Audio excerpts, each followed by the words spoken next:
Hi, and welcome to Empowered Marketing by Professor Hines. This podcast is devoted to beginning marketers and owners of small businesses. We're here to help you learn social media marketing.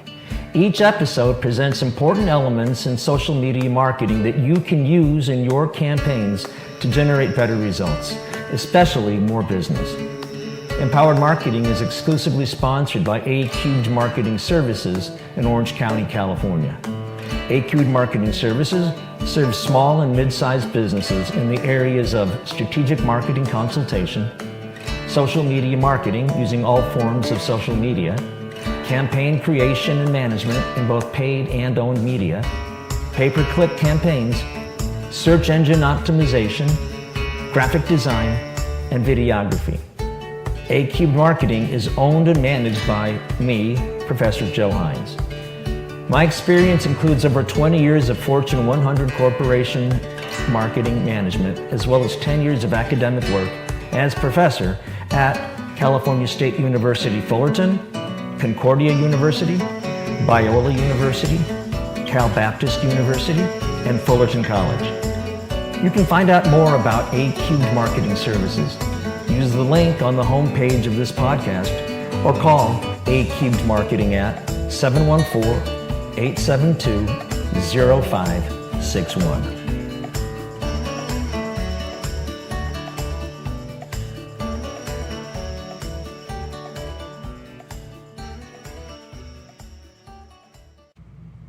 Hello again, this is Professor Hines, and it's time for Episode 5 in Empowered Marketing. This is Episode 5 in the Empowered Marketing Podcast. In today's episode, we'll continue where we left off last time in our discussion about market segmentation and the buyer persona.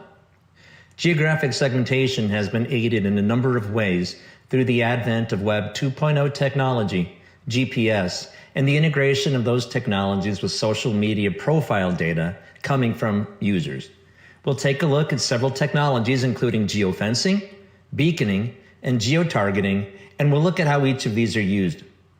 Some content used in my classroom comes from YouTube videos, and neither I nor A-Cubed Marketing Services claims any copyright ownership of it.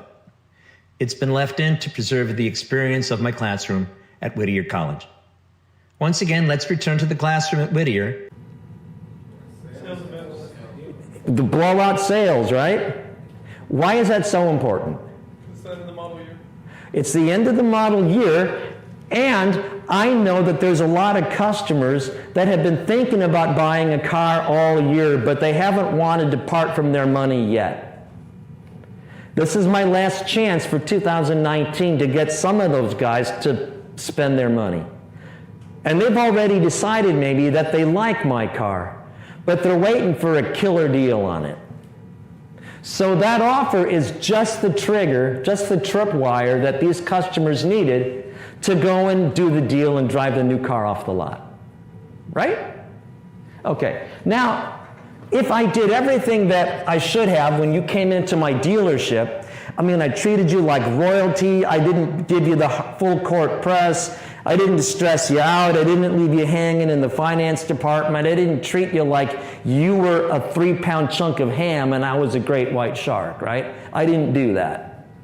Instead, you felt really comfortable and really well taken care of, and like the sales guy really knew his stuff, and they found exactly the right car at the right deal for you. That's a different kind of a car buying experience, isn't it? That normally doesn't happen. So if that was the case and you went home and you loved the car and you loved the dealership, you're going to be so pumped about that experience. Likely you're going to go to their Yelp page and say, you know what, you ought to buy your next Toyota from Toyota of Orange. All right? Or you might want to, instead of looking at the Lexus, look at the, other car because this is a better car in all these different kinds of ways, right?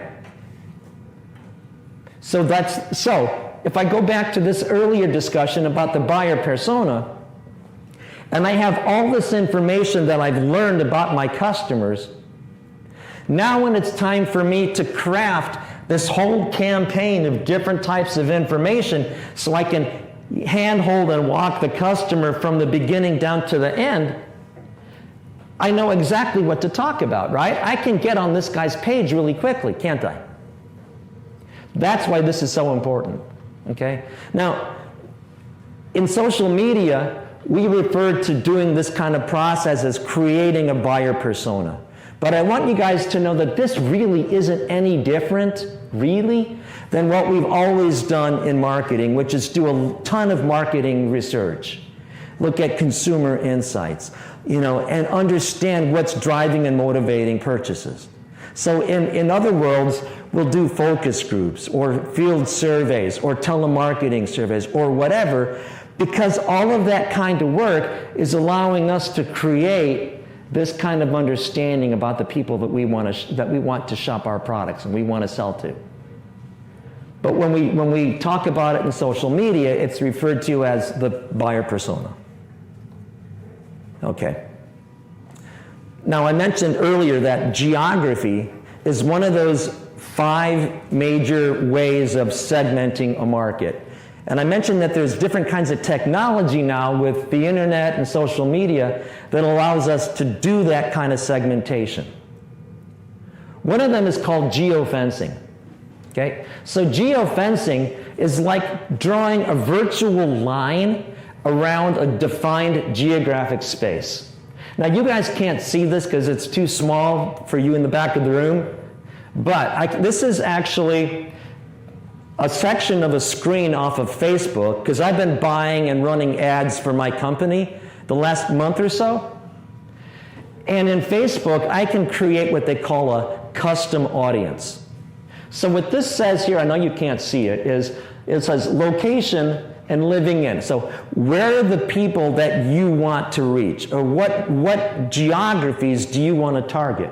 So what I said was United States, and then Anaheim, Fresno, Irvine, Long Beach, Los Angeles, Oakland, Orange, Riverside, San Bernardino, San Diego, San Francisco, and Santa Ana, California.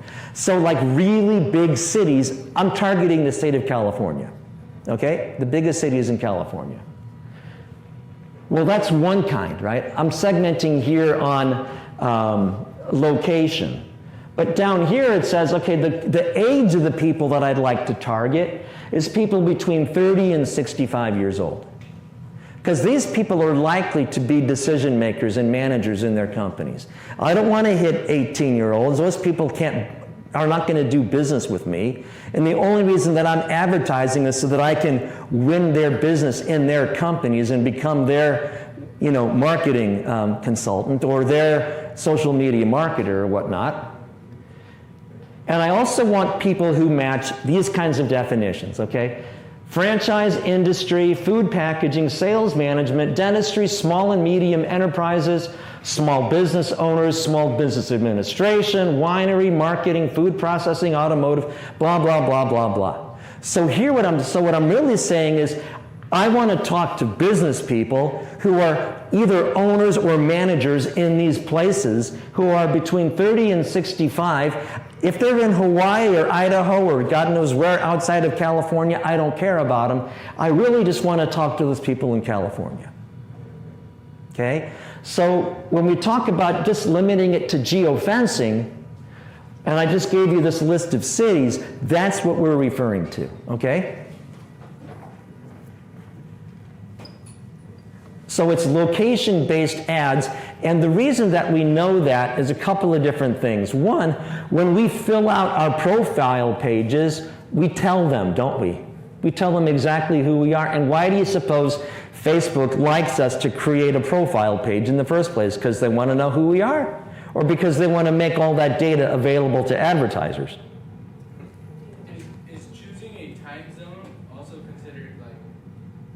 Yeah, but a time zone is a really wide stretch of geography, right? So for my interests, that wouldn't be appropriate. But if I was a big corporation that had the ability to service a whole time zone, I might like to do that. Yeah. These ads are only going to be shown to people in a specific location target, meaning, these cities that I gave you, if you're not in those cities, you're not going to see my ad.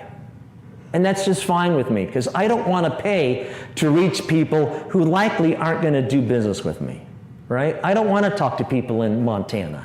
I mean, sure, if I could serve them, I would, but likely I'm not going to be able to. So geofencing ad campaigns are ideal to find consumers that are based on exact locations, and we can do what we call serve a hyper-local area. What you didn't ask, but what is also possible is I could say, I'd like to cover a 5-mile radius around a particular zip code.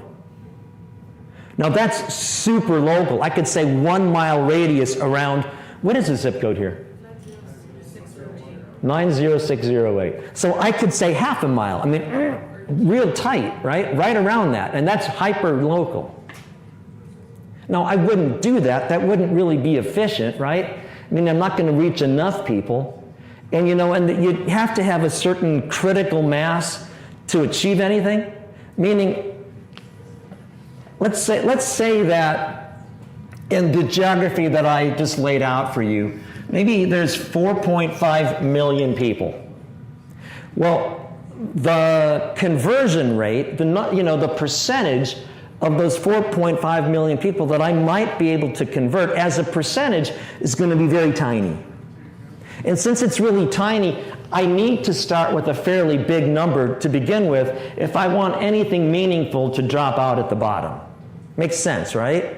So you don't want to be too hyper-local. But just understand that it's really easy and possible in social media to target a very definite geography. Okay, now the second type of technology that we have is called beaconing. Have you guys ever heard of beaconing? It's pretty cool. You ever walk through a mall and you're walking outside a store and all of a sudden your phone gets pinged and there's an ad on your phone that came in for the store that you just walked past? And they're giving you like a sale offer on something inside the store. Has that ever happened to you guys? It's happened to you. Don't you have to have the app? I've never had it like randomly. It's kind of like a privacy issue. Well, if I have a Starbucks app, like if I walk. Yeah, if you have the app, right. So you have to have the app, right? But there's going to be a little widget, a little tiny device that just sticks to the wall that emits a radio signal. Yeah. Is it a what? An Amber Alert? Oh gosh, I don't know. I don't really know how Amber Alerts are done, actually. Take your phone and then... Oh yeah.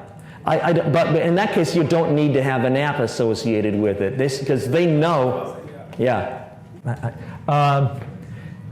So this beaconing works in a very small range. Like once I get past a few hundred yards of that store, that radio signal isn't strong enough to hit my phone and affect that app anymore. These devices are GPS technology based. That's how they know where we are, okay? And there's a satellite system that's providing a real-time location and time information. So you've got your phone on, and the phone is continuously hitting the satellites out there, and so they can ping you right through it. I want to show you a quick video that talks about this technology. Making stores smart. Bluetooth beacon technology has been getting a lot of buzz lately, but the area that is at the center of the heat map is their usage in retail stores. The idea is fairly simple. A small device that runs on batteries would be installed on a wall, a countertop, or a ceiling of a retail store, and it could be many of them installed there. They would in turn send out very short data strings to all the Bluetooth receivers around them, typically your smartphone. And all of this happens on a new technology called Bluetooth Low Energy or Bluetooth Smart. It's different than the Bluetooth you use right now, primarily because it uses very little energy and it doesn't require all that tedious pairing and connection. Now the short little messages that the Bluetooth beacon sends out that your phone picks up instruct your phone to go to the web and pull down content that's related to where you are or what you're doing. It can be very focused on the immediate area where you're standing, or it could be widened out to relate to the entire store. There's store proximity. Beacons could reach out to your phone on the sidewalk, let's say, to urge you to come into a store based on its products, special offers, or your past patronage. Then there's the check-in stage. A beacon just inside the door can trigger a reward for you coming into the store, tailored based on your customer history, and it could also tee up a pre-approved digital payment method for whatever you may buy. Then there's product information. As you stroll the store, the products in it would describe themselves on your phone screen simply by you approaching them. That information can be powerfully personalized because remember, the content's being served up by robust existing web servers, not that limited little beacon. And finally, checkout. No more having to look for a cashier or even an employee with a phone or tablet to check you out. You just leave the building. Remember, you already set up your payment back on beacon stage number 2, so you're already approved. Nielsen research suggests that the smartphone has set the table for the beacon. 70% of smartphone shoppers use a store locator. 63% use their phone to check prices and product data in the store. 37% keep their shopping list on their smartphone. 34% pull up mobile coupons at checkout. And 23% have used mobile payment on their phone in some form or another. Now, of course, before this gets any real traction, we've got to get through a few hurdles. Apps. What app do you need installed for the beacon to work on your phone? Worst case would be an app for every store. Better case would be for every chain of stores. Ideal would be that the technology is built in at the operating system level and you need not install anything, but we're not there yet. Handsets. Your phone needs to have Bluetooth low energy hardware built in. Now, iPhones have had it for a while with iOS 7 and future iOS 8 support. Android, Windows Phone, and BlackBerry have been supporting it at the operating system for a while, but it's going to be a while before it's ubiquitous on Android handsets. Not until 2018 will we get to maybe 90%. And finally, there's trust. There's a lot going on here that might spook consumers. This idea of automatically being logged in when you enter a store, having your personal preferences linked to your visit, automatic payment already being authorized, that could spook as many consumers as it delights if it's not handled well. This is a good place for merchants to be just as sensitive and respectful as they are innovative. But I know this, every shopper I've encountered would have a much better time in the store if they could identify what they want, find it within the store's geography, and pay and get out of there without any delay or friction. So beacons have a definite possibility for next big thing status. All right. So the last thing I want to talk about is geo-targeting, okay? This is mostly website techniques.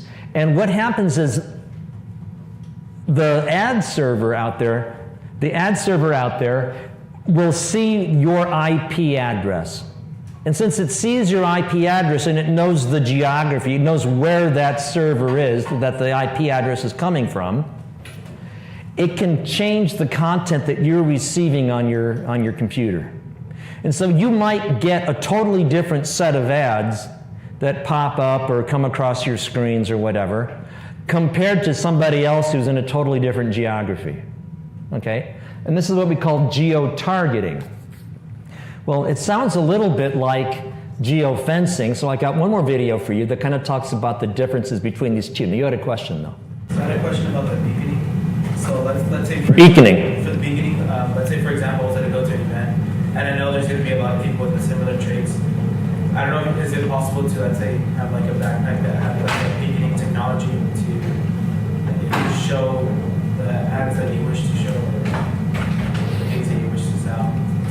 Anything is capable, anything is possible. Yeah, and that's what we're seeing is that all of this is up to your imagination and you know, and how entrepreneurial you are. So if you don't see it existing right now, you could be the guy that creates it. All right, go resell it.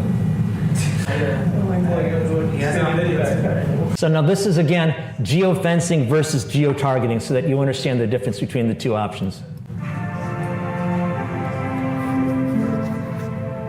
Hey guys, it's Meg Timmons, Stratcom Media, and today I want to take you guys through the difference between geotargeting and geofencing. Geofencing is a website technology that allows dealerships to customize website content based on locations in which their website visitors are located. For instance, you could draw a virtual perimeter around the University of Alberta and then customize your website content to students that visit your website while on campus, showing them things like student discounts, first-time buyer programs, or anything that you think might be relevant to students. Now, geotargeting is used in your digital advertising campaigns to target specific geographical regions in which your dealership services customers. Now, the easiest way to remember the difference between geo-targeting and geofencing is geofencing is a website technology that you can use to customize actual content on your website based on where users are located. Now, with geo-targeting, it's an advertising technology to ensure that only the most relevant users see your ads before coming to your website.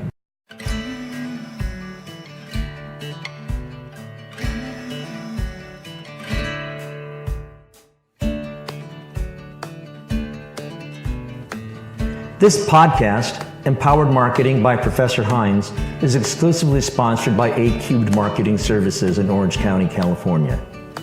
In business since 2013, A-Cubed Marketing offers a complete suite of internet marketing services, including strategic marketing consultation, social media marketing using all forms of social media, campaign creation and management in both paid and owned media, pay-per-click campaigns, search engine optimization, graphic design, and videography. A-Cubed Marketing is owned and managed by Professor Joe Hines. His experience includes over 20 years of Fortune 100 corporate marketing management, as well as 10 years of academic work as professor at California State University Fullerton, Concordia, Biola, Cal Baptist University, and Fullerton College. Find out more about A-Cubed Marketing Services. Use the link on the homepage of this podcast or call A-Cubed Marketing at 714-872-0561.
We come up to this next thing called social identity. Remember I talked to you about the fact that demographics and psychographics are other ways that we can segment a market. Well, when we talk about it in social media terms, we talk about what we call social identity. And social identity is the way that we represent ourselves via text and images and sounds and video, all the stuff that are kind of like artifacts that we leave behind in social media that show that we've been there, okay?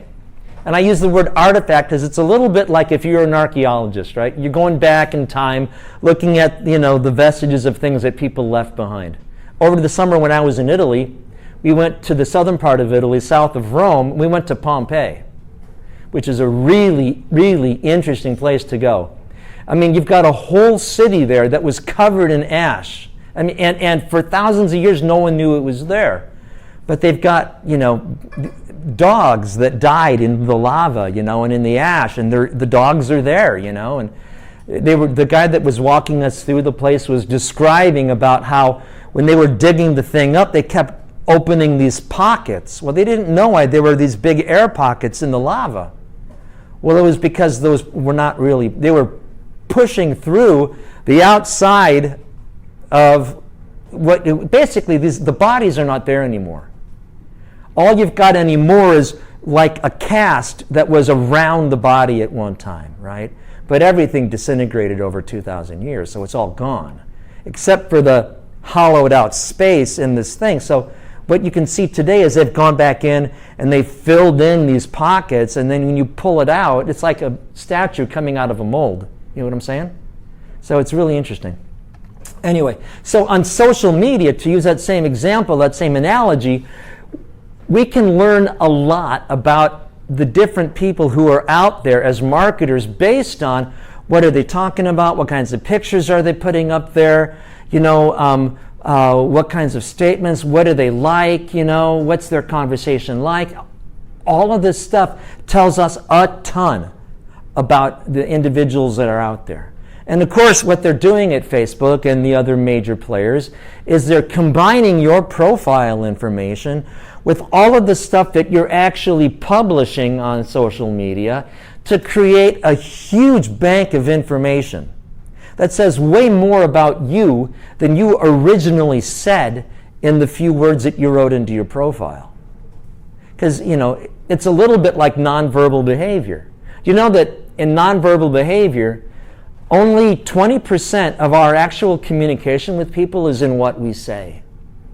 80% of what we communicate is in your facial expressions, your body language, your stance, posture, the kinds of clothes that you're wearing. All of that stuff tells people a lot more than just what's out of your mouth.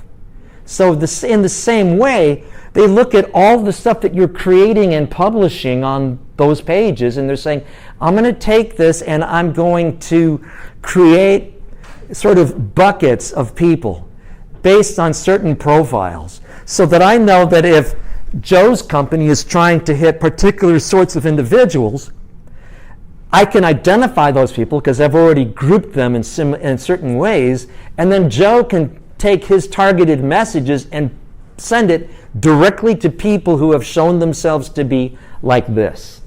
Okay? So social identity. One is a person's sense of who they are.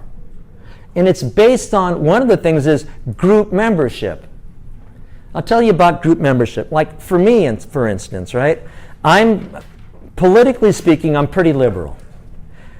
Politically speaking, I'm pretty charged these days with a discomfort what's happening in Washington. Did you guys hear last week that they basically have decided to throw away all the clean water regulations that there ever were? So the manufacturers now are free to foul up the nation's waterways again. Rivers, lakes, streams, the ocean, whatever. Why? Because that allows American manufacturers now to manufacture almost as cheaply as these other countries that have never had any control in the first place. So to me, I find that terribly disturbing. I don't know how you guys feel, but to me, I find it offensive. You guys, where do you stand on that? It's pretty horrible, right? There's been a lot of things that have happened. So when you look at me and the groups that I affiliate with online, I'm a member of certain pages where the conversation is all about we need to resist. You've heard that term, right? So I've become, and I never was in my whole life ever politically active, but in the last 2 years I felt compelled to have to get out there and raise my opinion and stand for certain issues. Why? I'm 54. Maybe I have 20 years left on this planet, but my kids are 20.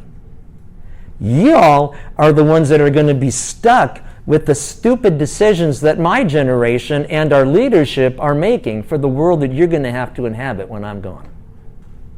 If you're not taking a position, you all need to take a position because it's really your party, okay? So people could look at the pages where I comment and post and the sorts of things that I say, and they could come back and say, well, Joe's maybe kind of liberal. Obviously, he's not conservative. Obviously, he's probably not Republican. Who is he? Well, he might be kind of left of center, Okay. I used to be pretty right, but I gotten pushed, Okay. So the groups give us a sense of our social identity or where we belong. Because not only are there just political groups, but there are all kinds of groups, right? Do you guys belong to any groups that, are affiliated with a football team maybe? Sure, right? Or baseball or basketball or whatever. There's all kinds of groups. There's groups for people that are interested in hiking, people that are interested in food, and you can join all kinds of groups and participate in those conversations and activities. And when the marketers look into social media and we see that you're affiliated with that, if you're a member of a foodie kind of a page, is it a pretty good guess that maybe you might be interested if I'm selling a new Cuisinart, or a new, a mixer, or anything having to do with food and cooking? Probably, right? Way more, you're a much better target for my product than somebody who belongs to an automotive group, at least from first looks, right? So, to increase our self-image, we enhance the status of our own group, meaning that we want our groups to be as large as we can because we feel better about who we are when we're active in a bigger group. Do you guys remember this movie a long time ago? Yeah. Right? Okay, so the reason that I pulled this picture out is because each one of these characters represented sort of a high school campus stereotype, right? Judd, I remember his name, Judd Hirsch, am I right with that? I forget. Anyway, he was like the rocker dude. He was like the rebel guy, right? This guy's the jock. This guy's just the regular student. This girl's here was like the social butterfly, right? And she's like the goth, right? Or whatever. I mean, but when you guys were in high school, 30 years probably, or 20 years anyway, after that movie came out, were those groups still on campus? Totally. That world doesn't change. Now, if you identify yourself as I'm an athlete, you're going to wear the athlete uniform, right? Jocks typically like to wear their Letterman's jacket around, right? They just play the role. If you're a goth or something, you're going to be wearing the dark clothes. That stuff hasn't changed, you guys. So these people are all themselves affiliating or lining themselves up with one of these real classic high school social groups that you find on campuses. In the same way that when we belong to a group in social media, we're doing the same thing. The more active you are, I find that when I'm really hot and bothered about something that's happening in Washington is when I start posting like crazy on those couple of pages, right? Man, I'm really identifying at that moment with what that page is all about. Well, we can also talk about a term called social currency. So with social currency, we're looking at actions that companies and brands take so that consumers feel a sense of I belong with that brand, meaning that that company represents and supports and endorses the same types of issues and social causes and things that are important to me. Okay? So what that means, is you guys have seen the pink ribbon for breast cancer awareness, for instance. Companies that do business and sell a lot of product to women oftentimes they're going to have that pink ribbon someplace in their ads, in their packaging, whatever, because they're trying to signal to all of their consumers, hey, what's important to you is important to us. Okay? And the reason that they're doing it is because when they do that, we feel a closer affiliation with that brand. We feel more connected. And branding, the really important part of branding is the company wants to create an emotional connect with you. I mean, a real emotional connect, right? So when they do stuff like that, it's so much easier to feel closeness with them. They care about me, I care about them.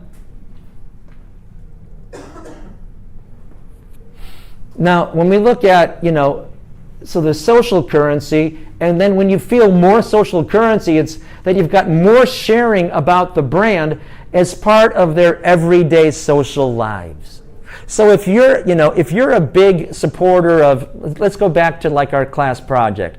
Let's say that you're a Bernie guy, or let's say that you're an Elizabeth Warren person, or let's say that you're a Trump, supporter. Whatever, you might be in your social media pages talking about this pretty often because it's something that you're passionate about. If it's not politics, but it's something else that you're still passionate about, probably you talk about it out there kind of often. Does this sound familiar to you guys? Does this sound like your kind of behavior? Yes, no? Yes. Okay. And if you don't do it in social media, do you find that you do it at least socially in the real world? Yeah. Of course, right? So it's just human communication. Okay. So a person's sense of who they are is based on their group. The groups give us social identity. We can take a look at 7 social currency dimensions. Social currency is the same thing as creating that emotional connect by giving people a feeling that they can affiliate, like they're a member of that, like it's their thing, right? Like me and, the Democrats or whatever. Okay, so the first social currency dimension is how much my relationship to the brand plays into my self-image. Are any of you guys really passionate about like the Rams this year? The Raiders. Okay, like big time, right? Yeah. You think about it a lot? That's why I missed last week. Okay, there you go. How was the game? It's good, we won. Sweet. Good. Okay, so it's important to your self-esteem and your self-image that you're able to participate in those kinds of things. If they're winning, if they're sucking, like I can tell you, back in 2007, 8, 9, I was a major Laker fan. Now, don't ask me about the Lakers these days, right? I've gone Clippers, or Golden State Warriors, Okay.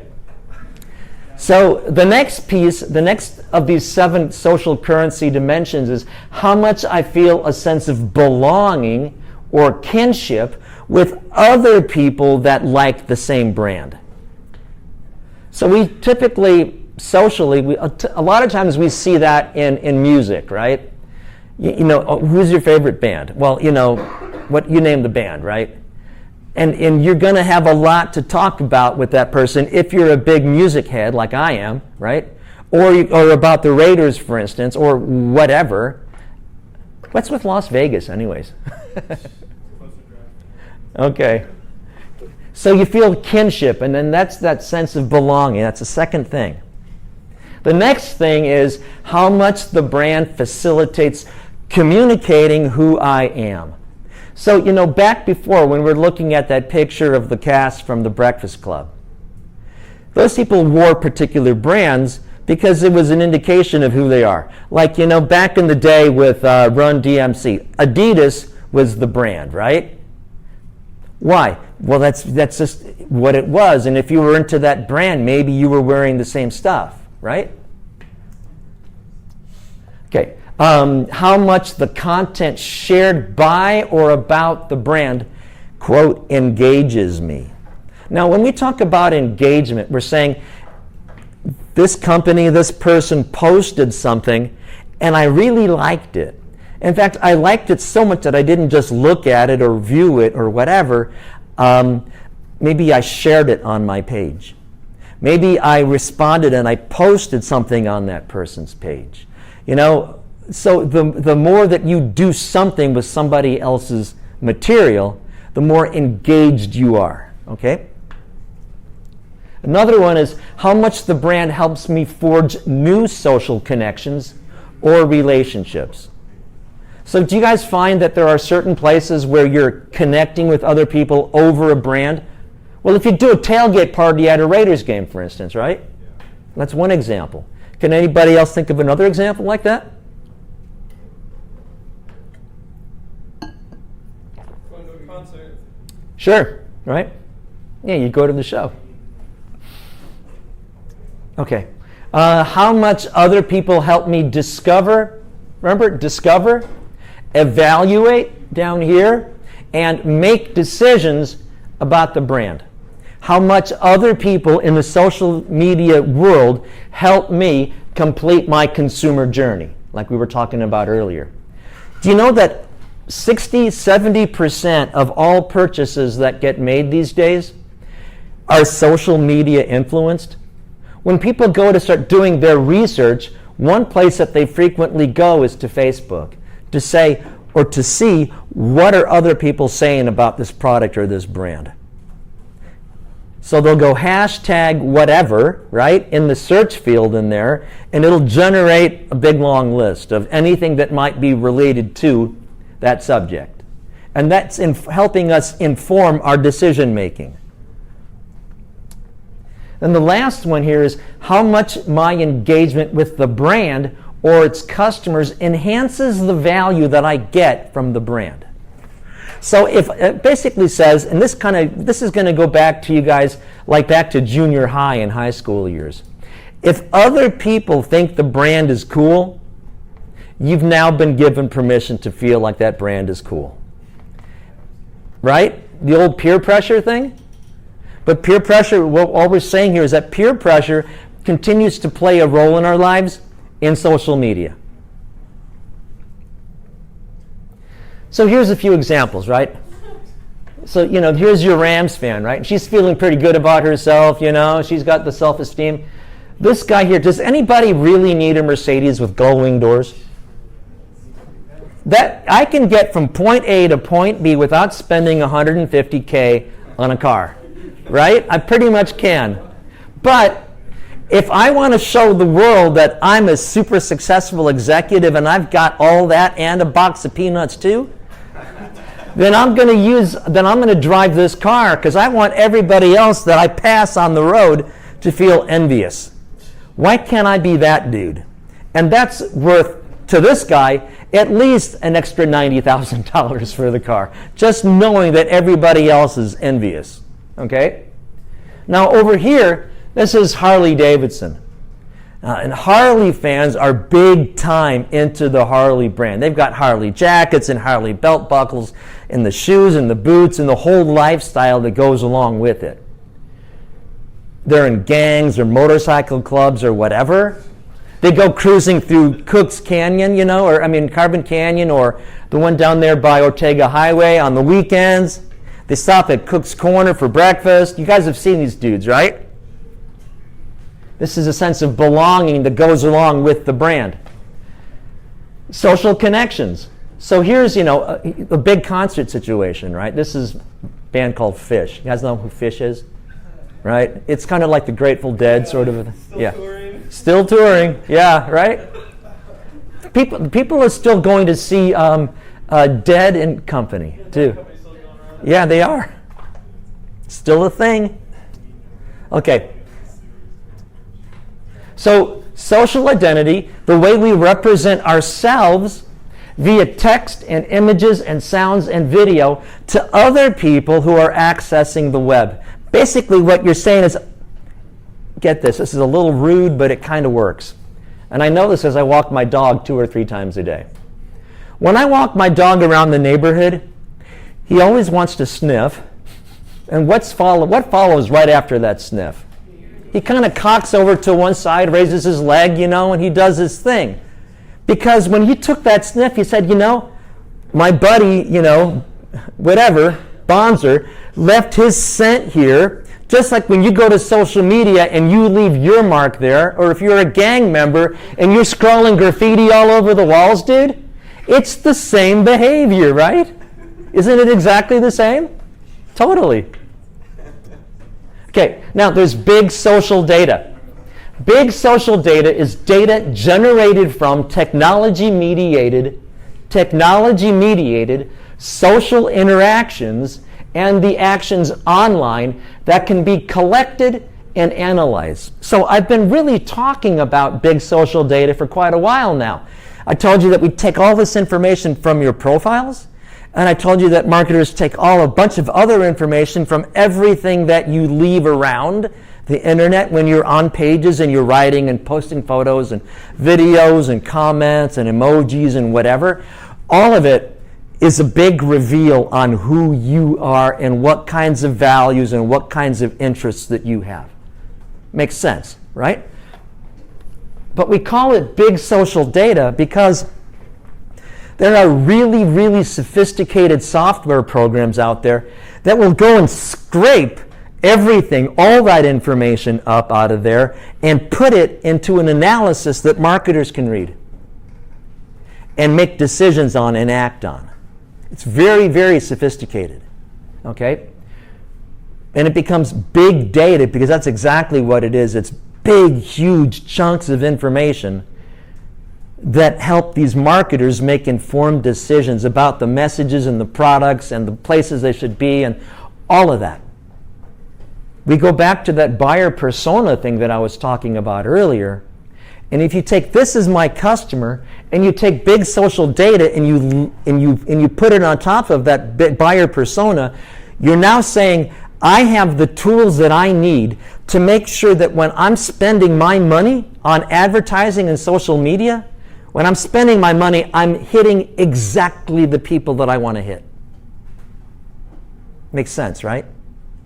This is revolutionary and really different from the way that media used to work.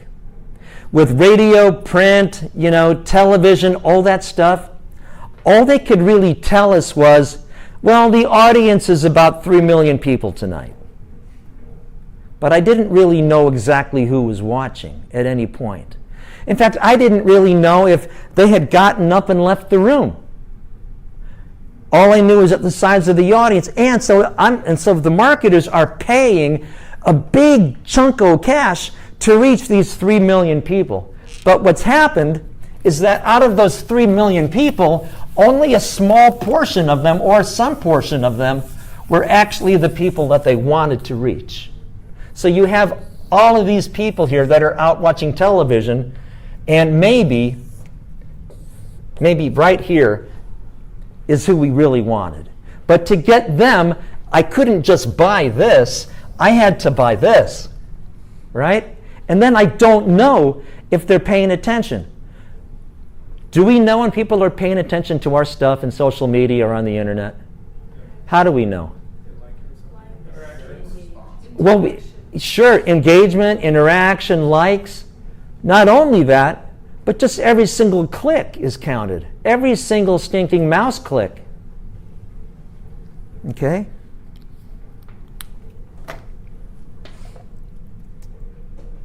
So I'm going to show you a little bit more here. I'll take it to my page. And I got to log in.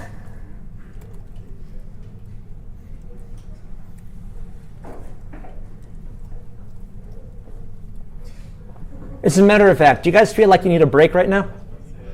Anybody need a bio break? Okay, let's take 10 minutes. It's 8 o'clock now. Come back at 10 after.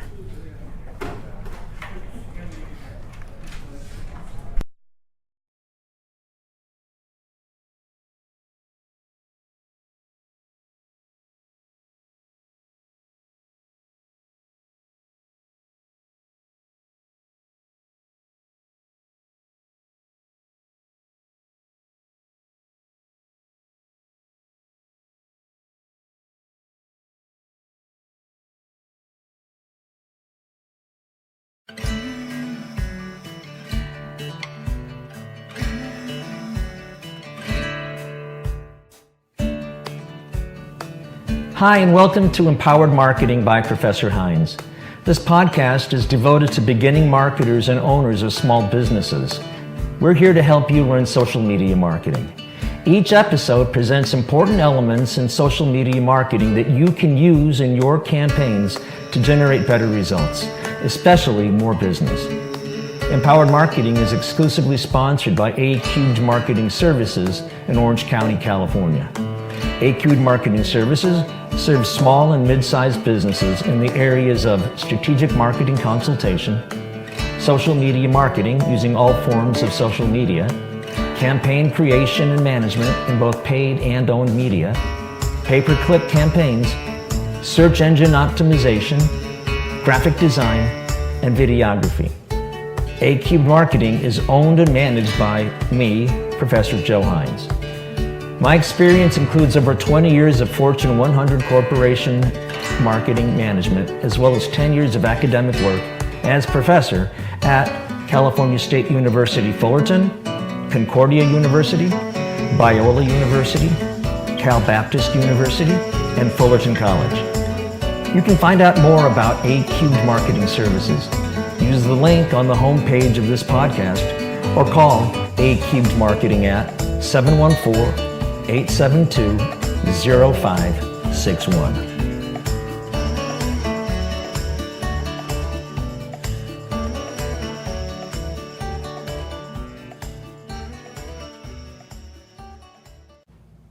Hi everybody, this is Professor Joe Hines. Today in episode 3, we're completing our introductory dive into the fundamentals of social media marketing.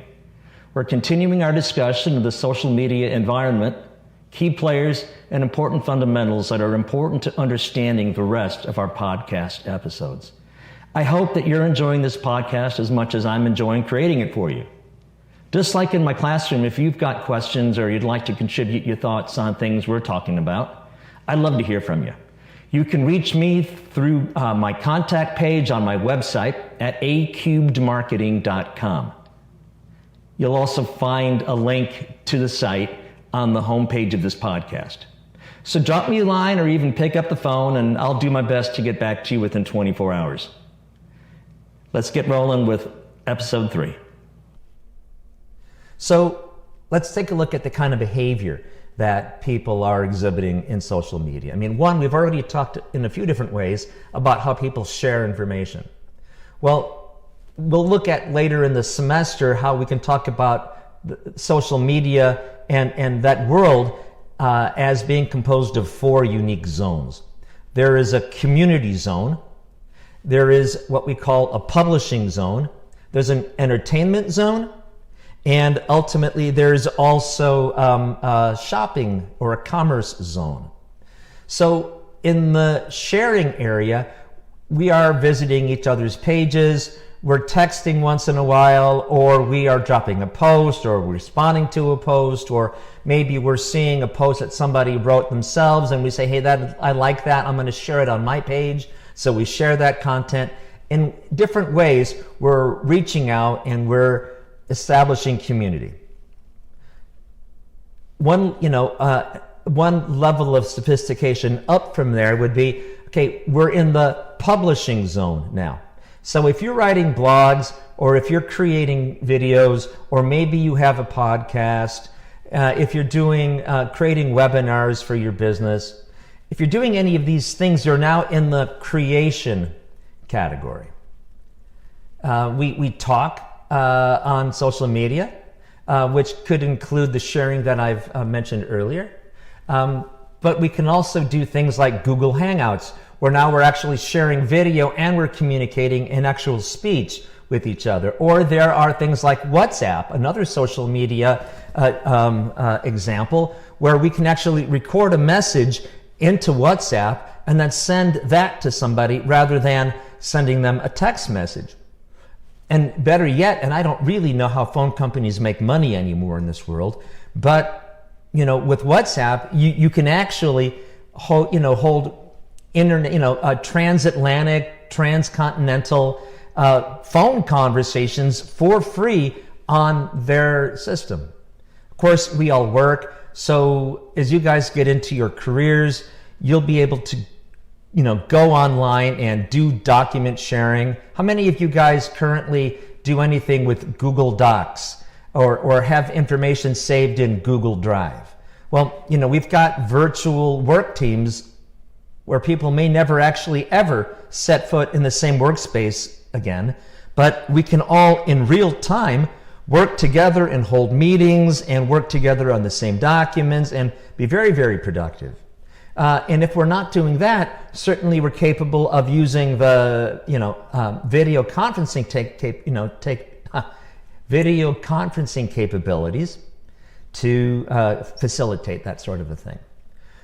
When we move into a buy and sell, that's like the fifth kind of communication that we can talk about here. When we move into buy and sell, what we're really able to do is take advantage of all of the options available to us in the social commerce zone. And we'll get very deep into that later in the semester. But this could be things like Yelp, which is part of a company's sales strategy when you look at the importance and the important role that advocacy and being an advocate of a company or a brand has in the company's ability to persuade new customers. We can do the same thing with Shopify or Groupon. Those are social media types of apps that are out there that also facilitate commerce. And finally, the last area of interaction would be learning. So if you simply go to YouTube, not as a publisher, but more as somebody looking to pick up information about just about anything, and you'll see through the course of this semester that I'll be borrowing information from YouTube on a pretty frequent basis. I mean, there's just so much valuable content out there that it's a great device and a great platform to help people learn, you name the subject. Anything from how to repair your car engine or something that might be wrong with your car, all the way to how to cook a great chicken cacciatore, for instance, or even how to learn social media marketing.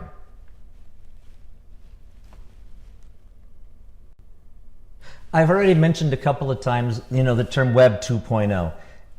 Originally, and this was probably before most of you guys' time, originally the user experience on the internet was very static, very dry, very boring. It was simply basically content that people had put up there that you could review and learn from. So it was almost like a very static Yellow Pages or something. The content was very minimal, and there was certainly no ability to view streaming video. Really, there's no inner opportunity or opportunity to interact with the stuff that was out there. You certainly no ability to request samples or anything like that. So very, very limited user participation. All of a sudden with Web 2.0, we've in a huge way opened the door for user participation and creating user-generated content as the kind of things that I've mentioned earlier, blogging and videos and consumer microposts. Crowdsourcing is another big area of interest in the internet these days. And in crowdsourcing, what we're really talking about is the collective wisdom that's posted by huge populations of people when it comes down to how do you solve certain problems or how do you complete tasks. So, for instance, in the example about YouTube that I gave a couple of minutes ago, think about how with any issue that you might have had in the past, in order to address that issue, you might have gone to Google and Googled. I mean, think about that. We even use the term Google as a verb these days. But we've Googled it, and we've used the information that we've learned to help us address certain situations and complete work that we have to do. We can talk about network effects because of Web 2.0. This is where members in social media become creators as well as sharers, or we become co-creators as well as being consumers of other people's information. So every additional user that gets added to this population of people communicating and helping each other on the internet through social media really adds value to the overall experience. And then, we can also talk about another really important element of social media marketing, which is the rise of the reputation economy. So reputation becomes the thing that many, many companies, even small businesses, even individual entrepreneurs, hang their hat on and rely on in order to encourage new customers to do business with us. So that when you write a blog, for instance, what you're doing for people is you are showing them that you're an expert in a particular area and that you have helpful information that you share because you're a great guy. And that when they go to you or they go to your page, they go to your blog or your vlog or your podcast, whatever it is, that they're finding information that is super useful to them. And it's because they've learned about you through their search for information like that, that ultimately they might turn to you and say, I'd really like to hire you for this particular project. Business growing, the economy in size increasing because people are able to build their reputations and obviously market themselves through Web 2.0 and through social media. One other thing that I'd really like to help you guys understand this evening in this introductory lecture is the difference between three different terms that are all really closely related. There's paid media, and there's owned media, and then finally there's also earned media. So in paid media, this is advertising time, or basically, quote, real estate that brands and companies and organizations, or even political candidates, for instance, buy in order to promote their causes, their products, services, their ideas, and their organizations. Because we buy that space or time, we call it paid media. And through 2.0, we can look at really how effective it is because every single click can be measured. So we know how many people saw it, how many people interacted, how did they engage, did they share this information? We can create display ads that will go up on, Google's advertising network. If people see something on Facebook that drives them to our website, if they didn't do business with us, but we were able to catch their identity because of a thing called the Facebook Pixel, which is a bit of code that you can get from Facebook and put on your website, we can turn around and, quote, retarget them. And we'll be talking about retargeting later in the semester as well. But here the idea is you had one opportunity to maybe sell something to a customer that went to your e-commerce site. But before completing the transaction, the customer left the site. If you dropped a cookie on their computer because they visited your page and because they clicked on a product and that triggered a cookie to be dropped, we can then turn around later and find them on the internet and then start serving up ad messages to them in hopes that they'll come back to your page and buy from you at that later date. We can also use paid influencers. So this is more of a public relations type of a campaign. But social media and sharing of information is totally incumbent on the amount of influence somebody has. So what we're always looking for in marketing is to find people that have a great deal of influence, whom we can partner with, who will then share their influence with us in order for us to activate other people who have less influence. And so what we do is we want to start at the top of an influence cascade, let's call it, to get the ball rolling. And as they do, and people further down in their networks with less influence receive information from people higher up in that network, they will be possibly activated, convinced, and persuaded. Okay. Well, owned media is the second big category here. And with owned media, it sounds like what it is. It's a website, could be, that a company owns. I mean, they invested in it, they had somebody build it for them, or they built it in-house themselves, or they've taken out a brand page on Facebook, or a page on Instagram, let's say, for their brand, or they have a brand channel on YouTube. And so these are things that they own themselves, and all of the content there will be about them, but done in a unique way to like old school advertising. In old school, it was, the brand was, cast away on an island, and they were hoping that they could convince people to come and buy from them on their island if they just put this message in the bottle and floated it out to sea, okay? Unless they sent this message out, there would be no information coming back. The old technology was only one way. These days, when we get people to our brand pages or even our websites or our brand channels, for instance, we're able to actually start conducting two-way actual communication with the community. We're trying as marketers to build a sense of community around our brands, okay? And we'll visit much more on that as well. Now, the last section I want to speak to is earned media. So with earned media, this is all, user-generated content, as I mentioned that term earlier. And what I mean is that the brands are relying on their consumers or customers to take messages that they, the brands, have parked out there in social media and then to share it with people elsewhere in their personal networks, or for them to simply advocate about our products or brands or services on their pages. And think about why this is so important. I mean, with owned media, for instance, or paid media, let's say it's an ad, the consumer naturally looks at this thing with a bit of suspicion, right? Like, okay, well, you might be telling me that this is the greatest product in the world, but of course you're telling me that. You're paid to say that. You want me to do something and you have a vested interest, which may not necessarily truly be to my benefit. We all are kind of skeptical, right?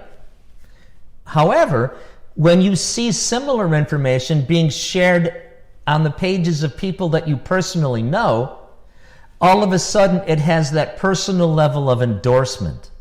It's that endorsement that makes us say, hey, this just might be information that I can trust. And if I trust it, then, I might really be benefited by it if I buy it, and I'm more likely to buy it now. So the chances are that people's resistance to that ad message is lowered considerably. And because it's been lowered and people have actually trialed the product and bought it and liked it, now they're in a better position to become repeat customers. And of course, nirvana for the brand marketer is the brand loyal customer who has gotten so far down the line of making frequent purchases of a product and always of the same brand that it becomes habitual behavior.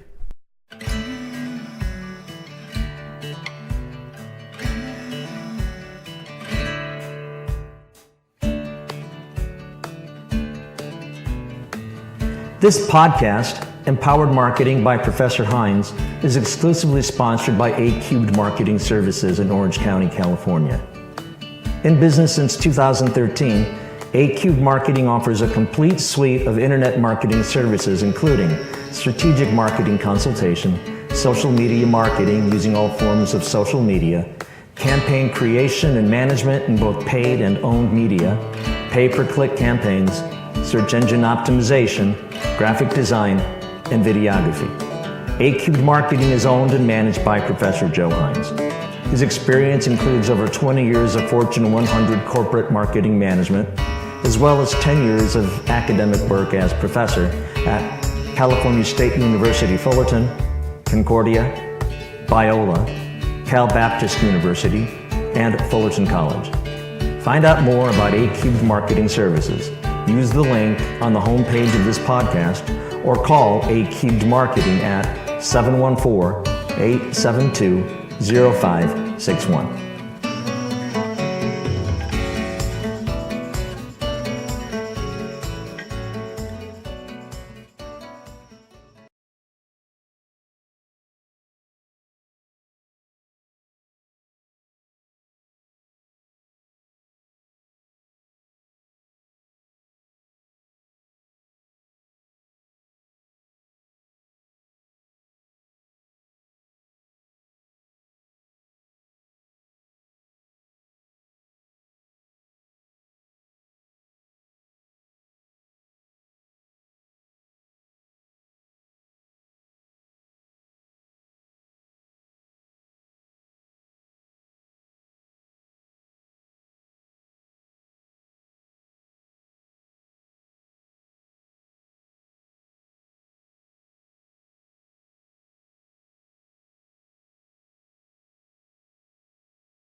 Hi, I'm Joe Hines, and this is going to be episode 3B.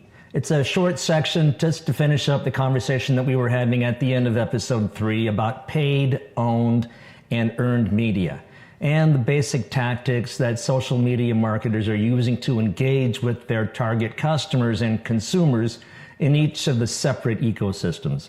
So if you need a short reminder about where we were last time, you might want to take a quick listen to the end of episode 3 before you start this one up. Anyway, let's finish up our first evening's discussion in my classroom over there at Whittier College. Now, notice that these three circles here, the paid media circle, the owned media circle, and the earned media circle, that they all overlap. I mean, look, there's an area of overlap here between paid and owned media. And there's another area of overlap between owned media and earned media. And then one more between earned and paid. So it's really those areas of overlap where marketers are thinking about their tactics and their strategies.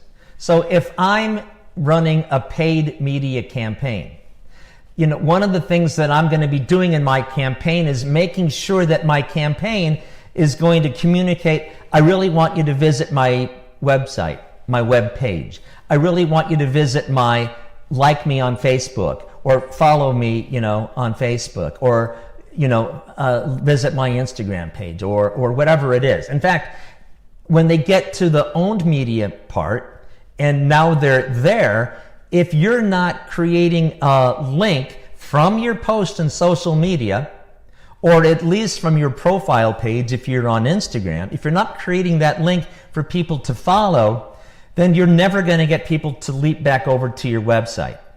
So we're looking for all the ways that we can make our paid media continue to build a population of visitors and hopefully frequent visitors into our owned media space. Because it's only with continued interaction and familiarity with our brand that most brands are slowly eroding the defense people might have about buying a particular brand or product. It's with familiarity that likeness comes. And it's with likeness that trust grows. And ultimately, it's with trust that decisions are made and people will make a purchase. Okay? Well, now let's look at the space between owned media and earned media. My focus here with earned is to create such awesome content, meaning it's got to be super informative and very friendly and very understandable and very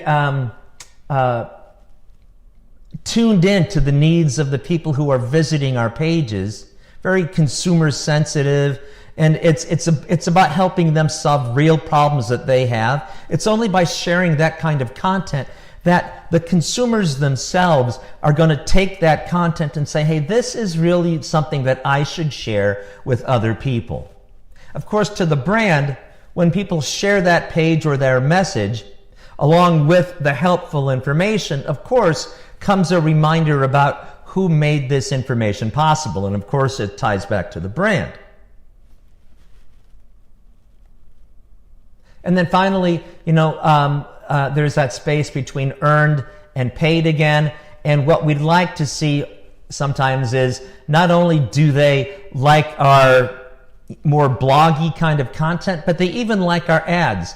And this is why you see so much attention being paid to really high levels of creativity within social media so that people find the ads themselves really entertaining and engaging and informative and fun and informational so that they'll share that as well. So anyway, that's all about the area of earned and owed and paid media and how they all overlap.